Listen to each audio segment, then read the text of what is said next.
सकल मराठा समाज दिवाशर यांच्या वतीने नियोजित छत्रपती शिवाजी महाराज चौक येथे एकत्र येत आज मराठा आरक्षणाचा जल्लोष व आनंद साजरा करण्यात आला। प्रसंगी आज सकाळी मराठा बांधव व भगिनींनी एकत्र येऊन चौकातून भगवे झेंडे असलेल्या मोटरसायकल, रिक्षा, कार घेऊन संपूर्ण दिवा शहरातून विजयाचा जल्लोष साजरा करत रॅली काढली। सदर रॅलीत मराठा बांधवांनी राजमाता जिजाऊ, छत्रपती शिवाजी महाराज, शंभूराजे व मराठा योद्धा मनोज जरांगे यांच्या नावाचा जयघोष करत संपूर्ण दिवा शहरात जल्लोष केला।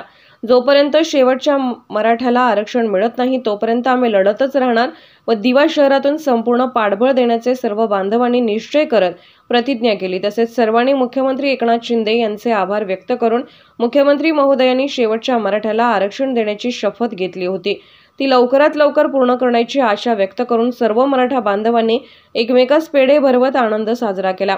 प्रसंगी दिवा पोलीस प्रशासन व रॅलीत सहभागी झालेल्या बालगोपाल व सर्वांचे आभार व्यक्त करून असेच समाजासाठी एकत्र येण्याचे व पुढील लढ्यासाठी एकत्र येण्याचे आवाहन आयोजकांनी केले व नियोजित छत्रपती शिवाजी महाराज चौकात कार्यक्रमाची सांगता झाली।